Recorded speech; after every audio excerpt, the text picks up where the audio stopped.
Halo, apa kabar semua? Kali ini RB Movie akan menceritakan film yang berjudul Jung-e 2023. Film yang berasal dari Korea Selatan ini mengisahkan tentang seorang anak yang berusaha membuat AI atau robot manusia dengan menggunakan otak milik mendiang ibunya.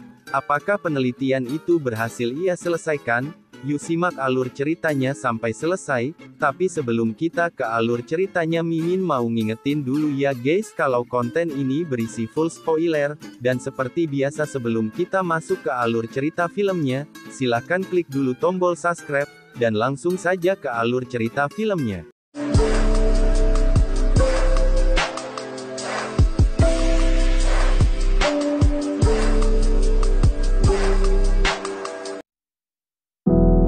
Pada tahun 2194, bumi digambarkan sebagai tempat yang sudah tidak bisa dihuni oleh manusia.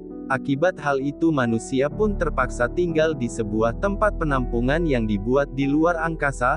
Kuatnya tekad manusia untuk bertahan hidup, membuat mereka saling bersaing antara satu penampungan dengan penampungan lain, hingga terciptalah aliansi bernama Republik Adrian, yang dibentuk untuk memerangi umat Manu di luar Republik Adrian. Akhirnya berupaya untuk melawan mereka demi menghentikan permusuhan yang sudah terlanjur terjadi. Scene beralih memperlihatkan seorang kapten militer bernama Yoon Jung-e, yang memimpin pertempuran melawan pasukan dari Republik Adrian. Ia yang saat itu masih tersisa, harus menghadapi begitu banyak robot yang dilengkapi oleh senjata canggih.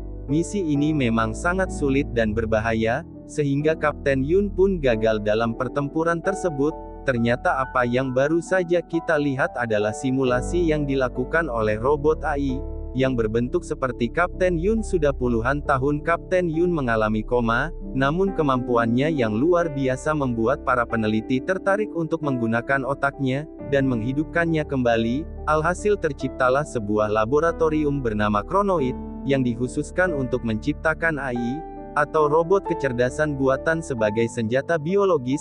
Mereka memiliki proyek penciptaan AI yang dinamakan Jung-e, sesuai dengan nama belakang Kapten Yoon.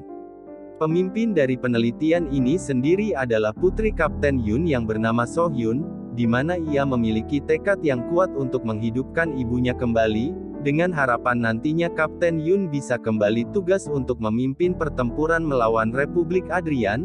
Meskipun sampai saat ini proyek itu belum menunjukkan peningkatan yang signifikan, namun So-hyun berusaha meyakinkan para petinggi bahwa proyek itu pasti akan membuahkan hasil. Setelah presentasi selesai, So-hyun dan yang lainnya kembali melakukan uji coba pada robot Kapten Yoon. Jika berada di luar simulasi, robot itu memang bisa merasakan kesakitan seperti manusia normal, namun semua perasaan yang terkirim ke dalam otaknya bisa diatur oleh So-hyun melalui teknologi yang sudah ia kembangkan. Sayangnya setelah 17 kali percobaan mereka masih belum bisa menemukan formula yang tepat untuk mengendalikan robot tersebut. Salah satu anggota tim So-hyun yang bernama Jae Kyung, mengungkapkan bahwa ia adalah penggemar Kapten Yoon sejak kecil. Hal itu So-hyun pun menceritakan bahwa dahulu ibunya terpaksa bekerja sebagai prajurit bayaran, karena ia harus membiayai pengobatan So-hyun, akibat tumor di paru-parunya hingga akhirnya di hari terakhir, So-hyun menjalani operasi bertepatan dengan hari terakhir ibunya di medan peperangan. Ia bahkan tidak bisa menemani So-hyun kala itu, namun ia berjanji akan segera menemuinya setelah misi selesai. Oleh sebab itulah So-hyun selalu merasa bersalah pada sang ibu, karena ia berpikir semua itu adalah kesalahannya.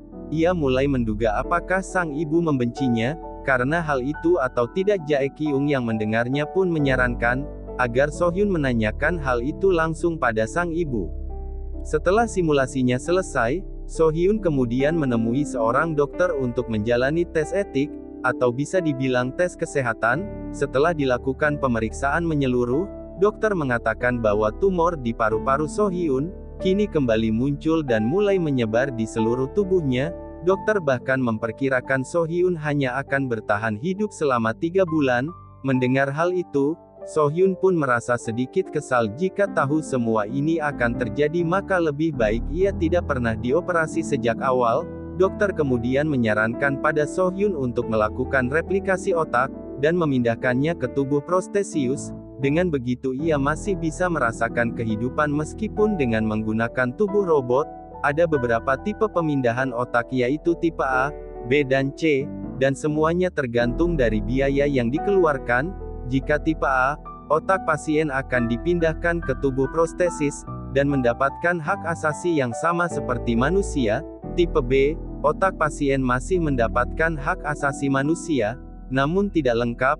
Dan yang terakhir adalah tipe C, di mana otak pasien akan dipindahkan secara gratis, namun perusahaan berhak menciptakan apapun dengan otak tersebut. Ya, hal itu sama seperti yang terjadi pada Kapten Yun. Manusia bebas menggunakan otaknya dalam penelitian, atau penciptaan apapun. Ternyata dokter yang sejak tadi memeriksa So Hyun, bukanlah manusia melainkan robot yang dilengkapi dengan otak dokter. Sebelum pulang, So Hyun menyempatkan diri untuk menjenguk tubuh ibunya yang saat itu terlihat sudah semakin tua. Keesokan harinya percobaan simulasi Kapten Yun kembali dilakukan. Simulasi kali ini dihadiri langsung oleh kepala lembaga penelitian yang bernama Sang Hun. Karena merasa simulasi ini selalu berakhir sama, Sang Hu yang memutuskan untuk menembak kaki Kapten Yun di awal simulasi, untuk melihat apakah akan ada hasil yang berbeda. Tak disangka hal itu membuat salah satu area otak Kapten Yun menjadi aktif, di mana area itu sebelumnya tidak pernah aktif sama sekali. Sang Hun pun menganggap bahwa hal itu adalah salah satu pertanda yang baik, karena mereka akhirnya mendapatkan hasil yang berbeda dengan hasil itu. Sang Hun, Su Hyun, dan yang lainnya pun pergi ke markas besar Kronoid, untuk melaporkan hal itu pada pimpinan mereka. Sayangnya hari itu pimpinan berhalangan hadir, sehingga mereka pun diminta melaporkannya pada Direktur Pengembangan Produk yang bernama Leon. Dari pertemuan itu, Direktur Pengembangan Produk menyampaikan bahwa perusahaan Kronoid akan membatasi pengembangan senjata biologis. Di mana hal itu berarti pengembangan AI Kapten Yun yang sudah mereka lakukan sebentar lagi akan dihentikan. Alhasil Sang Hun dan So Hyun pun menemui pimpinan secara langsung, untuk memastikan informasi tersebut. Tak disangka Sang Hun ternyata adalah salah satu robot AI yang dikembangkan langsung oleh pimpinan dengan menggunakan otaknya sendiri. Itulah mengapa Sang Hun memiliki kecerdasan dan humor sama seperti yang dimiliki oleh pimpinan. Ia dijadikan sebagai tangan kanan yang bisa dikendalikan sesukanya. Setelah itu pimpinan menyampaikan pada So Hyun, bahwa perusahaan mereka akan menghentikan semua pengembangan senjata, karena perang akan segera berakhir. Mereka berencana akan mulai menciptakan robot yang bisa mengerjakan pekerjaan rumah. Oleh sebab itulah pimpinan pun meminta So Hyun untuk segera menyelesaikan pengembangan robot. Kapten Yun kesal karena keputusan itu. Sang Hun pun mulai melakukan segala upaya untuk menyelesaikan pengembangan robot Kapten Yun. Ia bahkan nekat memotong bagian tubuh robot agar Kapten Yun bisa memberikan respon yang berbeda, seperti simulasi sebelumnya. Apa yang dilakukan oleh Sang Hun tentu saja membuat So Hyun merasa marah. Walaupun itu hanyalah tubuh robot, namun ibunya tetap merasakan rasa sakit yang sama. Untungnya sebelum Sang Hun bisa melakukan hal-hal yang lebih gila, seorang petugas memanggilnya dan mengatakan bahwa pimpinan ingin segera bertemu So Hyun, kemudian memeriksa semua data pengembangan Jung E, dan melihat beberapa pemindahan data yang dilakukan oleh Jack Kyung. Dan tak disangka pemindahan data itu ia lakukan untuk mengembangkan robot Kapten Yun menjadi robot yang seksi. Hal itulah yang membuat So Hyun semakin marah, namun Jae Hyun mengatakan bahwa itu adalah perintah dari atasannya. Lagi pula robot tipe C sudah mendapatkan persetujuan untuk dikembangkan menjadi apapun sesuai keinginan perusahaan. Karena hal itu, So Hyun akhirnya segera mengambil tindakan untuk menyelamatkan sang ibu. Saat menghidupkan robot, Kapten Yun, So Hyun menyampaikan beberapa hal kepadanya, hingga akhirnya pembicaraan mereka pun sampai ke area otak yang tidak dikenal. Ternyata area otak itu akan aktif ketika Kapten Yun mengingat tentang anaknya yaitu So Hyu. Kapten Yun kemudian menanyakan bagaimana hasil operasi sang putri, apakah operasinya berjalan lancar atau tidak, karena selama ini hal itulah yang selalu mengganggu pikirannya. Dengan tangis pilu So Hyun pun mengatakan bahwa operasi putrinya berjalan lancar. Dan Yun lalu mengatakan bahwa misi terakhirnya gagal, karena ia kehilangan boneka pemberian sang putri. ia merasa bersalah karena tak bisa menjaga boneka itu dengan baik. Alhasil tangisan So Hyun pun pecah.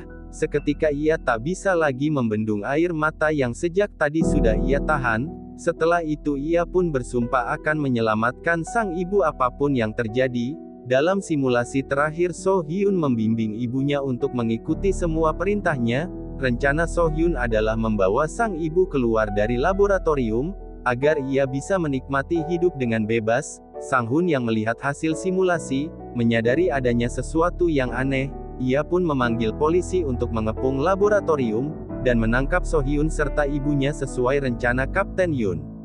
Mengalahkan semua robot penjaga yang berusaha menangkapnya. Hal itulah So Hyun berhasil mengelabui para polisi, dengan memindahkan otak sang ibu ke tubuh robot penjaga. Setelah memasuki kereta yang akan membawa mereka pergi, So Hyun dan ibunya tiba-tiba dicegat oleh Sang Hun. Sang Hun dengan cepat menembak So Hyun, yang menyebabkan perkelahian antara dirinya dengan Kapten Yun. Akibat perkelahian itu salah satu mata Sang Hun mengalami kerusakan. Selain Sang Hun, Kapten Yun juga harus berusaha melindungi putrinya dari serangan para polisi, hingga akhirnya setelah pertarungan yang begitu panjang, So Hyun dan sang ibu akhirnya berhasil mengalahkan semua polisi. Beserta Sang Hun melihat situasi itu, So Hyun pun meminta ibunya untuk segera pergi. Ia ingin ibunya bisa menikmati hidup dengan bebas, sementara ia sendiri akan tetap di sana untuk menghalangi para polisi. Lagi pula hidupnya juga tak akan bertahan lama, jadi ia tidak masalah jika harus berkorban demi sang ibu. Setelah berpelukan untuk yang terakhir kalinya mereka pun akhirnya berpisah dan film pun akhirnya selesai.